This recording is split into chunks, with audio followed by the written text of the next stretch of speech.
I don't think Hamas is going to accept. I think that this is just going to be an excuse to blame the resistance and the Palestinians for further bloodshed, but it's not working. The world has changed. Public opinion in the United States has shifted dramatically. We see the new polls that have come out. Republicans, Democrats, Israeli support, it's just bleeding, is hemorrhaging heavily and very swiftly. And I think the longer this war lasts, the worse it gets. And I don't think it's something that can be repaired. I think it's permanent. So I would imagine that Hamas doesn't probably may not reject it, but they may say certain changes have to be made, and the Israeli regime and the Americans will accept.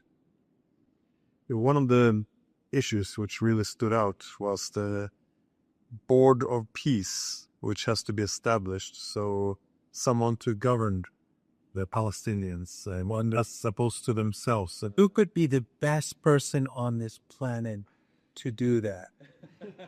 Well, for me, I almost saw this putting, Tony Blair. Cheney could be worse. How to make sense of this? I mean, of not just the Palestinians, but the hundreds of thousands of Arab lives he must have on his conscience. Now he's supposed to govern over the Palestinians. I mean, this is, it almost seems as they put this in just to make sure that the Palestinians can't accept it. And I think, I know you know that he doesn't care about the Palestinians or the Iraqi lives or any lives that he's destroyed. And I think the United States is completely detached from reality. And we saw that when they launched the war against Iran. Their understanding was that Iran would collapse. That just shows that contrary to what we often think or we're told or we are conditioned to think, that their intelligence is fantastic and they have a good understanding of the world, I don't think that's the case. When the Israeli regime attacked, I think you and I may have discussed this before, it was clear from the very beginning to me that even during those early hours when he took major losses, they struck apartment blocks and killed generals and academics and scientists, and there was no retaliation yet. For me, it was clear as day. For many others, no one was worried about the future, but they thought that Iran that was about to fall, and they had made plans and they had serious discussions, but their understanding is warped by the so-called experts that tell them what they need to hear. And I think the same is true about our whole region. You know, Glenn, in Morocco, there were huge demonstrations a couple of days ago for the Palestinians, but it's more than about Palestine. And it's the grievances against the regime in Morocco are enormous. What is happening is that this whole situation at Gaza is building up rage across the region. And you know that it is Isheen Jahal and the American cast, from Qatar to Morocco, from Turkey to Saudi Arabia. They're all in the American camp. People are increasingly frustrated. So the Americans are pushing this in a very dangerous direction. I don't think the Israelis care, or at least Netanyahu, but the Americans should care because they are. This could become very explosive. When the Arab Spring happened, no one, or very few people, thought that the Arab world collapse in the way the regimes would collapse the way they did. Today, the situation is far more expensive, and the problems are far greater. So it's their own miscalculation. They are misreading the situation simply by putting in, especially this administration, the Trump regime, putting forward a name like Blair's, because if there was one name that you would not have, that would be Tony Blair, after what he did to Iraq. This goes Bush or Blair. Just those two names. They should keep us. But I also make the point that it doesn't even seem like this is an interest of Israel because, as you said, they're losing friends and allies in Europe and even in the United States. There's opposition brewing. Their adversaries are now more enraged. They're taking more bolder steps to check the Israelis and all the governments which are trying to ignore the complaints of their own population, as mentioned, from Turkey to Egypt. It's more and more difficult for them to keep friendly relations with Israel. So it doesn't, and it's hard for me to see why this would even be in their interest to drag this on. But it makes me wonder, why did the Israelis jump on this so quickly? And probably they had a role in developing the proposal with the Americans. But what do you think is the attraction to them? Do you think it's merely assuming that the Palestinians will reject it so they can, a bit like Zelensky does, he says, we want an unconditional ceasefire because the Russians can't accept it. Let's have a meeting between only Zelensky and Putin before anything has been agreed upon, which no one takes up. So then they can say, well, we want to peace, the Russians obviously don't. Is it American control, or is because its objective is to fire it, or is technically cleanse Gaza, or this will be irritated over needs?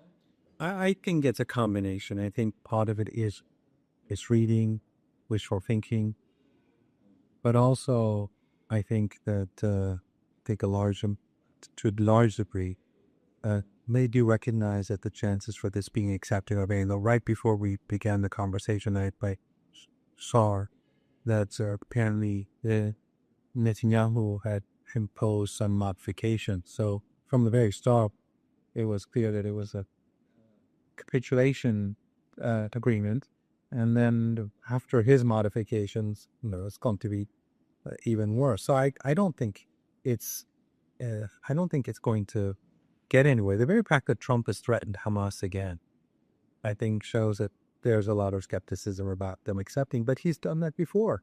He's been threatening Hamas on numerous occasions, to threaten to wipe them out, and genocidal talk coming from the White House is not new. But I don't see this as really doing a good. The Israeli propaganda, Glenn, doesn't work. They used to be the best. I mean, for me, they've always been sinister, but they know how to play the game. But they seem to. It's not just losing a touch. They seem to be. I don't know. I think I show you that short clip of those two, the influencers. I mean, it couldn't be worse. That the African American and the lady, see, I when I saw it at first, I thought it was like they were ridiculing the Israeli regime and Zionists. So things have changed, and getting back to what you said earlier, Netanyahu's interests are not the interests of the Israeli regime. Netanyahu is pursuing his own interests, and his coalition partners are fanatics, so they don't count. So I don't think the regime understands the damage that this is doing to Israel, and probably Netanyahu does. He's smarter than the rest his coalition partners, but I think Netanyahu is basically fighting for his own survival, political survival, and his own freedom because of the war. And if there's an opportunity to ease the conflict, then his coalition could fall apart and he couldn't go to jail. So I don't think he really cares about the regime. He cares about staying in power, keeping the conflict going, and but he's destroying Israel. Well, it's always dangerous when states put themselves in this situation where it's all or nothing. That is, and Israel kind of done this now. They see the possibility they can knock out Iran, wipe out Gaza, and they can create the greater Israel. On the other hand, if they fail, it's, they bet everything on this, and it could go very poorly. Now, whenever countries are in this all or nothing situation, they often do radical things. They'd be willing to take huge risks. which they otherwise wouldn't. So it's hard to see the Gaza thing in isolation. Did you see another attack on Iran come? Yes, I think that I think it's almost, well, you can't say anything for certain, but I'm pretty sure that there will be an attack. And some say it's pretty close, some say it's going to be further down the road. An attack on Iran, if it doesn't happen sooner, or from my understanding, it'll become more difficult during the next couple of months because it will be autumn, and that sort of weather is not good for aircraft and or military operations carried out by an air force. So I don't know. I'm not an expert, but I do think it's almost inevitable at some point. But I think it's going to end badly for the Israelis, just like I was confident that it would end badly first time around. I mean, when we look at the Western media and Western elites, the Israelis, they say that they've won on all fronts and that they're in command. But where are they in command? They haven't been able to take Gaza after 2 years. It's October the 7th is days away. They were supposed to finish this in weeks, but it's been 2 years. They've slaughtered hundreds of thousands of people. They've pushed people until the survivors into a corner, but they haven't been able to say that we've taken Gaza. They've destroyed their image. They're hated across the world. I think that's probably the biggest reason why I'm call all of this a defeat for Israel, the regime. They haven't defeated Yemen by any means. No, neither the Americans nor the Israelis. They haven't beaten Iran.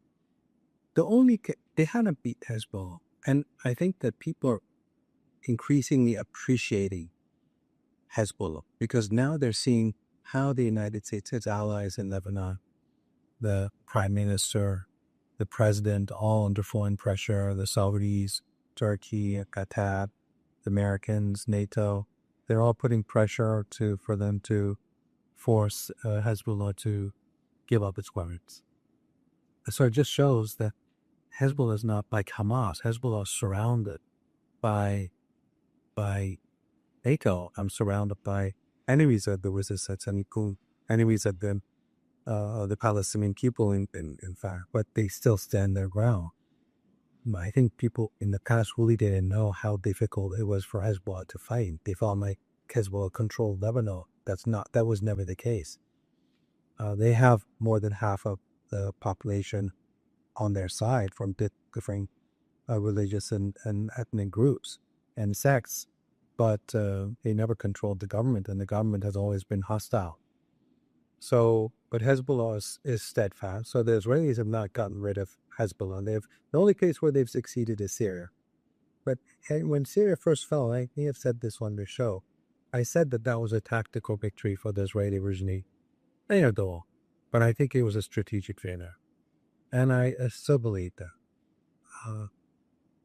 Ashera has predicted he was going to tilt to the American camp. We saw him in Petraeus. That was extraordinarily embarrassing. It was embarrassing for me to watch. I felt like it was unwatchable. But I think it exposed the reality of Syria. And for me, the most important thing in our region and beyond is for people to wake up to reality. So the Israeli regime is now despondent. And what has gone on in Lebanon, the conspiracies against the resistance, they've now been exposed. Those who don't want to believe that the Dirty War in Syria was a CIA project from day one, they're intentionally closing their eyes because it's just so clear. We see how Ashara and Orjolani and his foreign minister, Sheivani, they've been meeting Zionists and they've been meeting, the worst of the worst. And people we Palestinians despise. And I think Sayyid Hassan Nasrallah has been vindicated. Unless someone knows to, keep their eyes closed, everyone by now knows what's going on. And that enhances the status of the resistance. Because for a very long time, the West, the Qataris, the Turks, the Saudis, all these countries in Western Care, they were demonizing the resistance for many years. That had a special vote, and Turkey. But now I think people are seeing through all that. So Yemen today, they're seen as heroes in their hard goal. Hamas is seen as resilient. Hezbollah is seen as vindicated, and it also has made huge sacrifices. So while there's been a heavy price to pay, but I think the fact that people are waking up to the reality of what's going on in West Asia, that is the most important thing for change. Without people being increasingly aware about the real facts on the ground, the reality on the ground, without that, you can never have a solution. And I think this is the beginning of the path to some sort of solution for the region. No, how they the loss of the narrative for me it seems very important here because political propaganda it exploits weakness in human nature. That is, we always tend to, as we organize in groups, we tend to think of the in-group and out-group. As long as you can identify us as good and the opponent as bad, nothing really matters anymore. You can invade, then at least you bring in freedom. So facts kind of disappear into the background. This is the main idea. So in Europe, everything is being recast as liberal democracy versus authoritarian. And indeed, with that we can do nothing wrong. And the opponents are always in the wrong. But in the Middle East, the war on terror always had just a lovely framework because it was a new, as Bush would say, we represent civilization and they are they're the terrorists. So again, it's a nice, good and evil approach. I think where it went off the rail is, all the opponents in the Middle East are terrorists. So the Yemen, Iran, Hezbollah, they're all terrorists. But now, when you have, as you say, the former head of the CIA having this bromance with al-Shara or Jolani, again, with former Al-Qaeda leader, they're sitting there, we used to be on the different sides, but, no, not really. But yes, but anyways, they're cooperation now.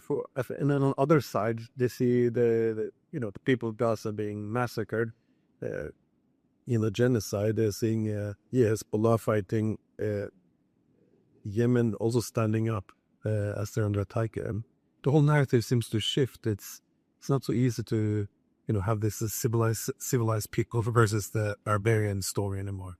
And it's also a multi-layered narrative, because while the West was portraying it in the political establishment as good versus evil, in our region, the same was being done by this very powerful media that was basically funded by oil and gas wealth.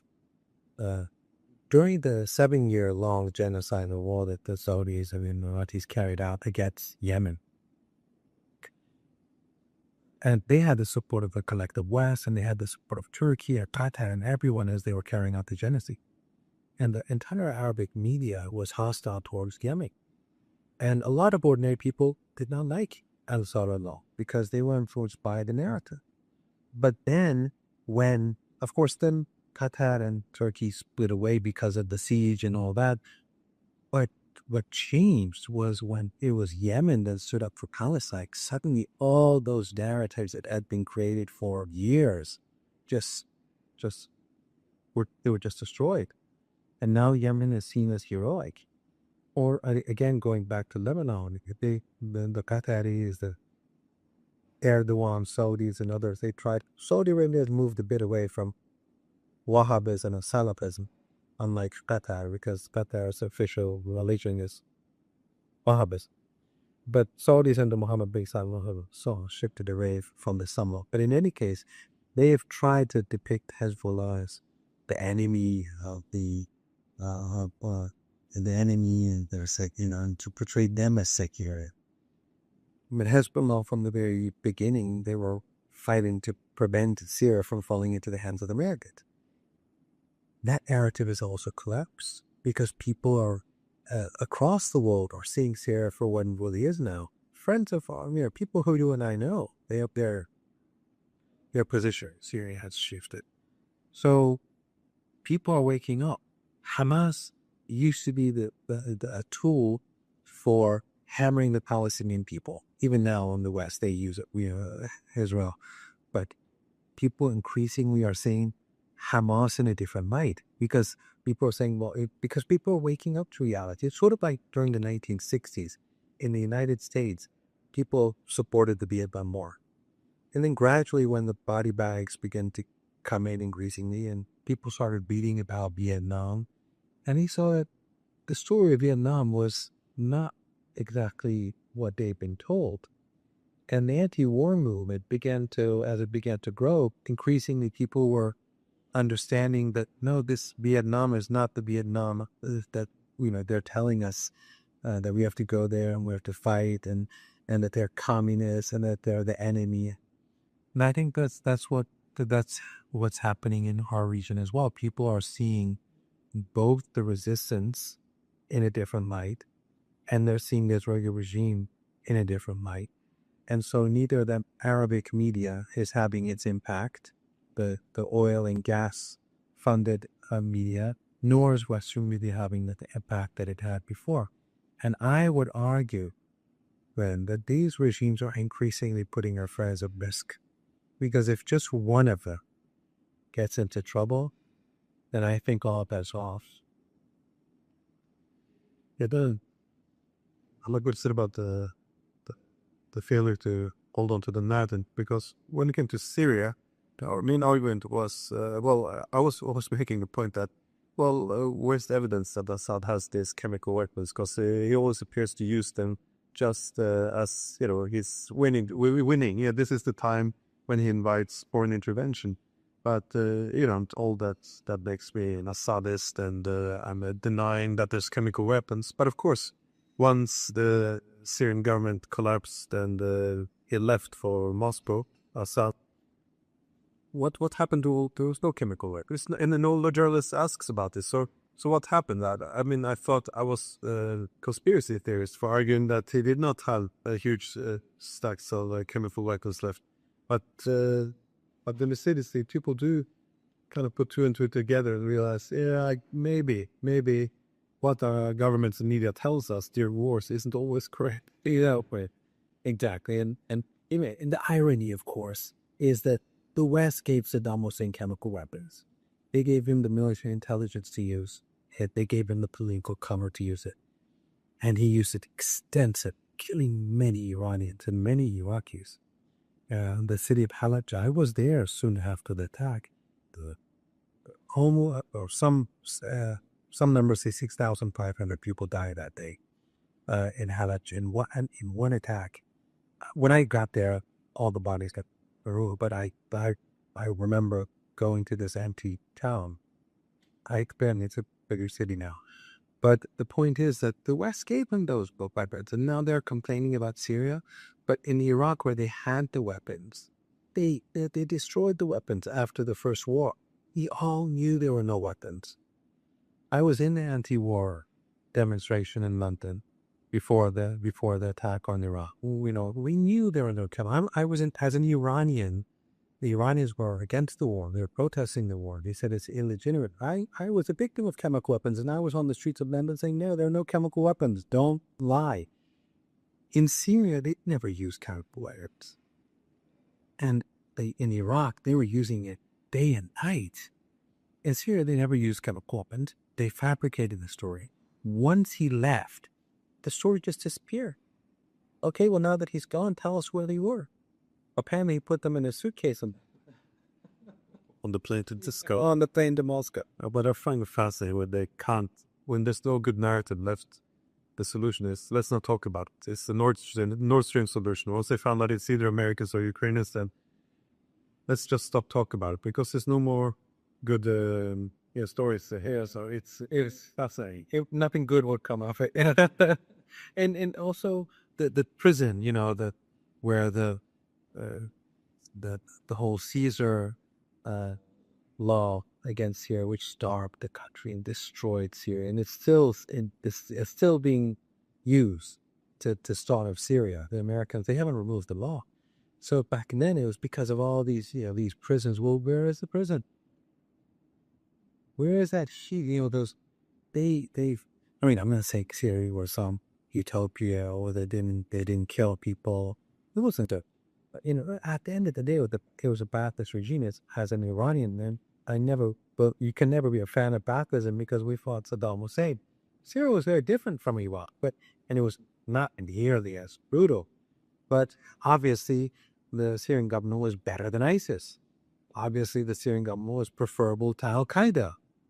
And but they lied about all these things, about these prisoners and chemical weapons, basically to overthrow Syria, as to make Syria what it is today. The objective from day one was to Balkanize Syria, and that's what they're doing. Everything that's happening now, Syed Hassan Nasrallah predicted, and he said it many times. And people are going over his speeches and talk about uploading them in online. Of course, a lot of it get deleted or they get shadow banned. But everything that he said turned out to be correct. This is the standard recipe in any nice propaganda, though, is if you oppose the bombing of Iraq, then you're taking the side of Saddam Hussein. If you oppose the destruction of Libya, you're taking the side of Gaddafi. You oppose the destruction of Syria, well, then you're a Saudist. I mean, there's no middle ground apparently. Glenn, I was shot in the war. I was shot in my arm by Iraqi forces. I survived 2 chemical attacks. I have a shrapnel wound. And I was at every single anti-war protest that I could participate in the Iraq War. Yes, if I had to choose between protesting against the war against Saddam Hussein, I would do that because the West has no more legitimacy to do it. They are worse than Saddam Hussein, these regimes, because they're the ones who created Saddam Hussein. And then when they don't like him anymore, they turn against it. But they're the ones who created it. They're the ones who gave him the corporate. So yes, I would protest, and I would protest against Libya, and I would protest against Syria. But yes, they use this propaganda in order to deceive the ordinary people or naive people or people who have some sectarian hatred or religious hatred or some racial hatred. That's how they divide and rule. And they did that in Syria too. I mean, let me give you the example of Iran. As soon as the Israelis carried out that unprovoked war against Iraq, you saw the narrative on Iran. They began to build up an anti-Iranian narrative in the West. It's always been anti-Iranian, but you saw CNN. Someone sent me a clip where on CNN they were talking about sleeper cells in the United States. So the Iranians had sleeper cells. This is CNN, who hate Trump. So what were they doing? They are trying to prepare the ground so that ordinary Americans would not protest against the war. And then I was on, what's his name, Piers Morgan's show. The last time I was on his show, it was very nasty. And he wouldn't let me talk, and my connection was not good either because of they extolled the internet in Iran for security reasons. But he read this like list of evil things that Iran does, how evil, they beat women, they do this, they do that. He'd never been to Iran. I'd invited him and he refused. But you've been to Iran. It's a fantastic place. It's a wonderful country. But in any case, people like Piers Morgan were building the case to legitimize Papa Iran. That's what the Western media does. So they start bashing Iran because they are sort of like the artillery. They're the media artillery. They're pounding the enemy position to legitimize the attack. That's what they did at Syria. That's what they in Gaza.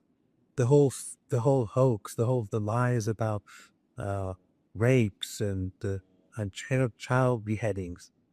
They knew they were lies. I mean, after 3 or 4 days, you'd know. Maybe during like the first 48 hours, people will be fooled. But after 2-3 days, people say, "Well, okay, where are the bodies? Where are the children? Where are the dead women whose breasts were cut off or whatever?" You remember all that. They didn't exist, but they kept saying it and saying it for months. And even now, Trump still says it. And Piers Morgan, when I was on his show, he was still saying it months later. Why? Because they prepare the ground for war. They prepare the ground for genocide, for mass murder. That's how it works. And that's what they did in Libya. I'm no fan of Gaddafi, but remember the claims that were made that he was going to what was it? What are those pills that they give for, uh, uh, to rape when Viagra is yeah, Viagra and all that. Okay, what happened? They just use the propaganda. Once it's over, we saw he died, and they move on. And then 20 years later, what they do, 30 years later, they come out with the truth. In the history books, they come out and say, well, that was way back then. And then, they create this, reinforce this facade of openness and so on, rest. But during when it's happening, you don't hear any of this. Well, you mentioned divided rule. It kind of takes me to my last question, because what Israel has typically done quite successfully is they had, you isolate one country in the region and you go after them. The United States, to a large extent, does the same, which is why a key criticism is that now they're going after Iran, China, Russia, all at the same time, that this is part of the recipe for disaster, that usually you try to calm the others, explain that, we're the best of friends and we just have to knock out this one guy. But with going after Iran now as well, it seems to spread. And I noticed that you had commented on it as well, that the Chabahar port in Iran, which is built for finance by India, is now also coming under sanctions. I mean, this is a key strategic project for India, though, to connect not just with Iran, but with Central Asia, Russia. How do you read this? So, what is the significance of going after the Indian financed Iranian port? I think the United States, again, they're out of touch with reality. What they've done it's not just this, it's the visas alongside Chababa, and of course it's the tariffs on oil. As we've been speaking with our Indian colleagues here, I just spoke to an Indian colleague an hour or two ago about the situation, and he said the mood in India has changed dramatically towards the United States. Now, we don't know what's going to happen down the road because everything is so unstable. But although this is not necessarily a happy news that this is being sanctioned, but I think the more the United States isolates itself, it's a good thing for the rest of the world.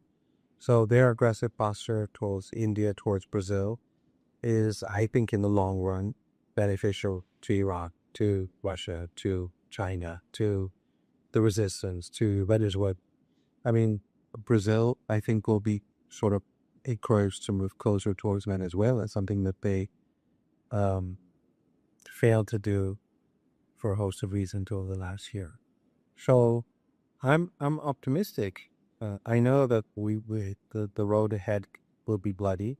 The Israeli regime will attack us. Perhaps the Americans will get involved. And the Israelis target civilians, they target innocent people, they slaughter people. We've seen that in Iran already. We see that in Lebanon and Yemen and in Gaza every day, day and night. But I think ultimately, they're failing. They're and Glenn, one of the things that's I find very stuck is how popular Iran has become. The Americans and their proxies in the region, which include Qatar and Saudi Arabia and others, with all their wealth, they've been working against Iraq decades. And Qatar it's not just out here, they have a huge, network of religious centers and cultural centers and media, the Saudis and others, the Emirates, and for decades had been demonizing Iraq. Disinformation about Iranian, about Shia, tried to divide Shias and Sunnis, about race, about everything, just trying to create hatred towards Iraq. And the Western media, of course, Iran is backward and it's paradoxical because at the same time Iran is corrupt, it's evil, people hate it, it's about to implode, they cannot run their own affairs, but it's a growing threat. I don't know how you can be both at the same time. You're a growing threat, but also imploding from within. Which one is it? But since both are negative, a negative, all these narratives are negative, even though they're inconsistent, they're believable because people say, well, yes, it's nasty, so that must be true. It's negative, so it must be true. But all these are falling apart. At this conference, when I meet people, and in other places, when I speak to colleagues or when people communicate or when I see the responses to some of my interviews or interventions, I see the move towards Iran has changed completely. And, people are supportive of Iran and people are hostile towards Israel. People are supportive of Palestine and they're hostile towards Zionism.